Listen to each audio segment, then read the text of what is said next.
C'est le troisième jour du Festival international des Jeux de Cannes. Bienvenue sur la Casus TV. Aujourd'hui, on est avec 2D sans face, Stéphane et Antoine, qui vont nous parler de leur dernière sortie, et à commencer par Freaksquill, le jeu d'aventure, dont je tiens ici le livre de base et le supplément avec écran, que je vais montrer un peu plus. Alors c'est un projet qui a été publié par Ankama, qui est un grand éditeur de tellement plein de choses qu'on ne saurait pas par quoi commencer, à part que ça a commencé par le jeu vidéo.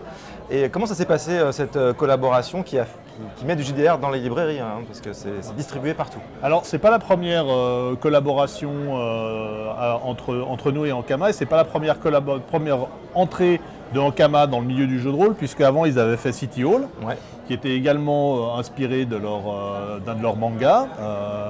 Et j'avais travaillé un petit peu sur City Hall, j'avais fait deux scénarios. Un scénario qui avait été publié dans le livret de l'écran et un autre qui a été publié dans un magazine.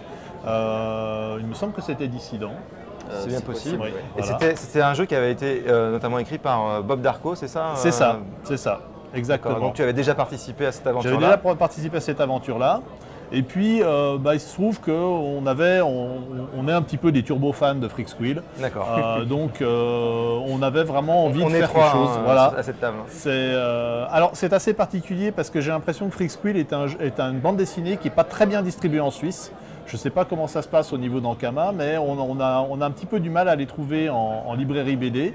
On les trouve plus faciles. Parce que 2D sans face, ils sont basés en Suisse, pour ceux qui ne savent pas. Voilà, c'est ça. On est une maison d'édition suisse. Il y a une grosse frontière entre les deux. C'est vrai que c'est pas facile de se fournir. C'est simplement des pays différents. Puis là, on n'est même pas dans la communauté européenne. Donc du coup, des fois, il y a des trucs qui coincent. Simplement, les questions de droits de distribution, de trucs font que c'est compliqué. Bref, nous, on était un petit peu à fond dedans. Il se trouve que j'ai réussi à rencontrer Florent lors de Troll et Légendes. C'est l'auteur de la bande dessinée. Qui est à la fois auteur et illustrateur. Hein. Exactement, il fait tout dans Très talentueux. Voilà. Et je l'ai rencontré lors de Troll et Légendes il y a 3 ans de ça maintenant. C'était en 2015. On a assez rapidement sympathisé. Lui aussi étant rôliste, il avait déjà des idées sur comment transformer son univers en jeu de rôle. Il avait des points assez précis qu'il voulait mettre en lumière, comme se reporter sur le chiffre 3. Alors attends, on va peut-être, pour ceux qui ne connaissent pas, Freaksquill c'est assez déjanté, mais à la base c'est une école de super-héros en fait. C'est une école de super-héros, c'est très déjanté, mais en même temps c'est très construit. C'est un des trucs qui est intéressant, c'est que ça apparaît très déjanté comme ça, mais en fait c'est sur une base d'un univers qui est très construit, qui a des mécanismes qui sont expliqués d'ailleurs dans la bande dessinée. L'histoire d'avoir des super-héros dont les pouvoirs dépendent du fan power, donc des suivants. De la renommée. De la renommée, exactement. Ce que les gens croient. Ouais. Voilà. Donc on avait décidé qu'on allait faire un jeu de rôle donc, dans un milieu académique, avec des super-héros qui allaient travailler en équipe. C'était très important pour le système de jeu. On allait pas mal insister sur le chiffre 3, qui est un chiffre qui est très important dans la BD. Et il se trouve qu'on avait plein d'idées. En plus, c'est vraiment Freaksquill est une bande dessinée qui joue beaucoup sur la pop culture et sur l'influence que les gens peuvent avoir sur la pop culture et réciproquement.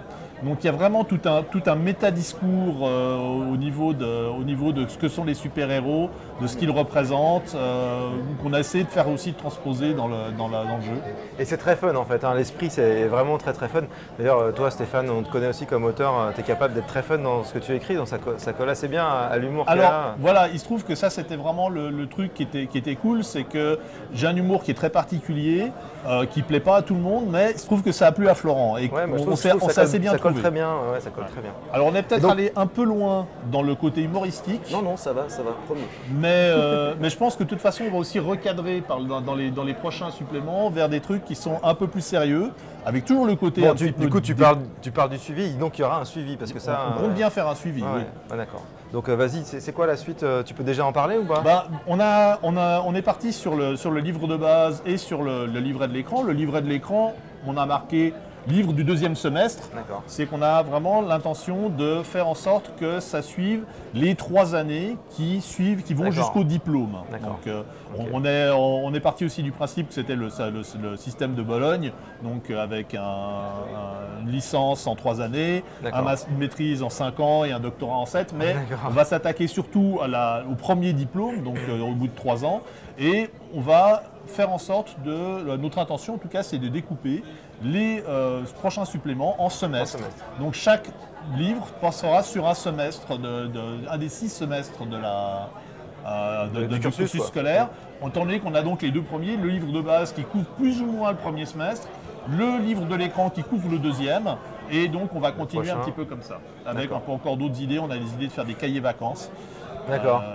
Ouais, ça marche bien. Ça... Avec des petits jeux à la con et puis aussi bien sûr du contenu jeu de rôle. On va pouvoir retourner à nos belles études, nos belles années. C'est ça. Bon bah super, merci beaucoup. On va parler aussi d'une autre actualité pour 2D sans face avec toi Antoine. Ouais. C'est ITRAS-B. Alors est-ce que c'est bien prononcé? Tu me disais que c'est... Ouais, c'est ITRAS-B. Il ne faut pas le prononcer à l'anglaise en fait. Non, il ne faut pas le prononcer à l'anglaise. Il ne faut pas non plus le prononcer à la suédoise, j'allais dire norvégienne. Ah oui, les gens risquent de se tromper, ils ont l'habitude d'utiliser le suédois. Ouais, mais c'est vrai, on dirait ITRAS-B ou quelque chose comme ça. Donc ITRAS-B est un jeu de rôle norvégien dont on a publié en français une version augmentée de la version augmentée anglophone qui a été publiée par des Allemands et on a imprimé en Italie. D'accord. Et donc on est suisse. Et on est suisse. Et c'est un jeu de rôle fantastique qui se déroule dans une période historique. En fait, ça se passe dans une ville imaginaire, ITRAS-B, qui a été C'est le nom de la ville. C'est le nom de la ville, qui a été construite par une déesse, en fait, Itra.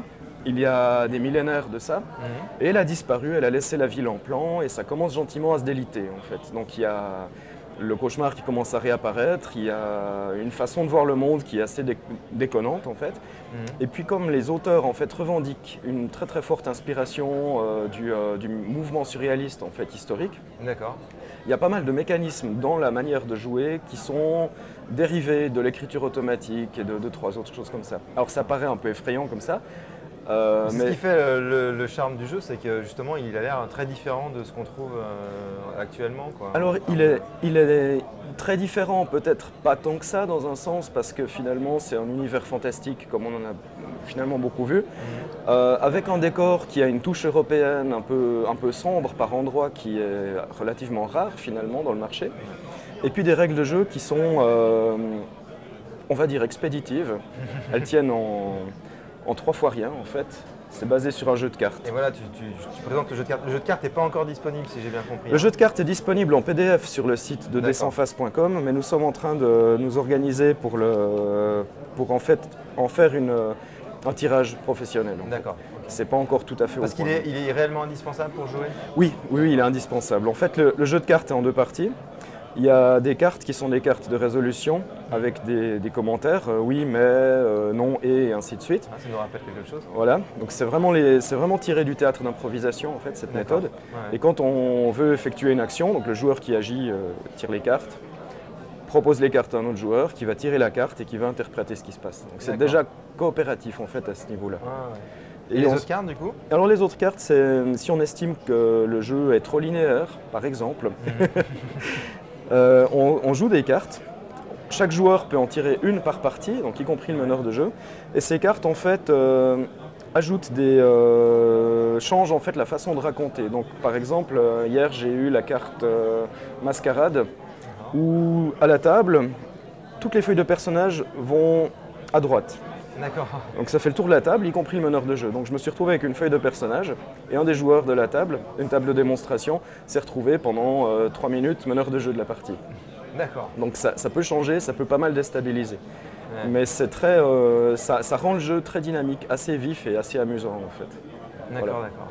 C'est très bien. Donc ça c'est disponible aussi. Ça c'est disponible. Ouais. Les gens peuvent le trouver en boutique depuis la semaine dernière, je crois. Depuis la semaine dernière. Comme c'est publié, édité par 2D sans face, c'est disponible à travers le circuit de distribution de Abyss Corp en fait. D'accord. Mais français donc en France on le trouve aussi très bien, c'est ça qu'on peut dire.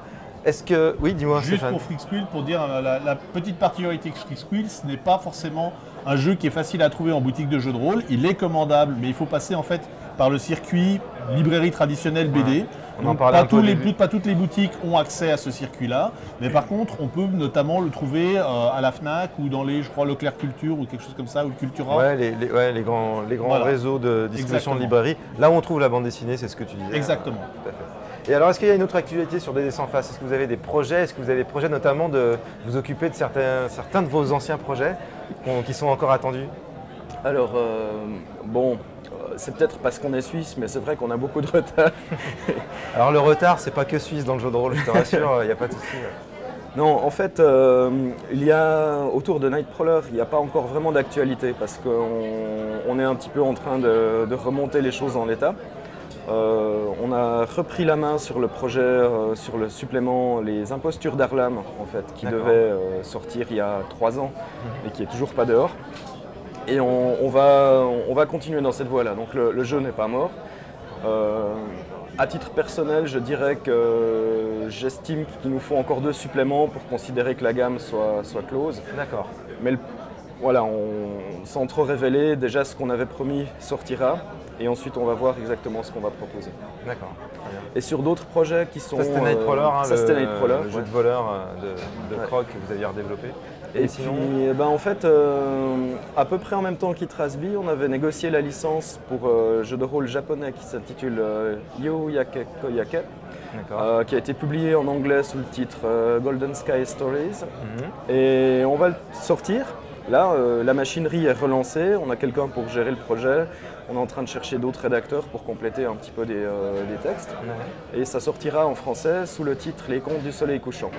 Alors, ça a déjà été annoncé il y a longtemps, c'est dans le fixe et le fixe se moque de nous à intervalles réguliers sur les histoires de délai, mais c'est pas grave, on leur en veut pas, on les émousse. Ils aiment bien se moquer, c'est pour ça. Et Stéphane, est-ce qu'il y a une actualité pour Tigre Volant aussi à venir? Alors, disons que Tigre Volant, c'est pas un projet que je vais lâcher comme ça. Oui, c'est ton jeu, tu disais, on en parlait juste avant. La première édition, c'est à quelle année? C'est 1990. Voilà. Novembre 1990. Donc la première édition à compte d'auteur, avec des mauvaises photocopies, enfin un truc dont je montre c'était le bon vieux temps. C'était le bon vieux temps, voilà. On était jeunes, on était cons. Maintenant je suis moins jeune, je suis toujours un peu con, mais voilà. Ça n'a pas l'air tant que ça, mais... Voilà. Et je viens d'avoir 17 ans, pour la 3e fois certes, mais... D'accord.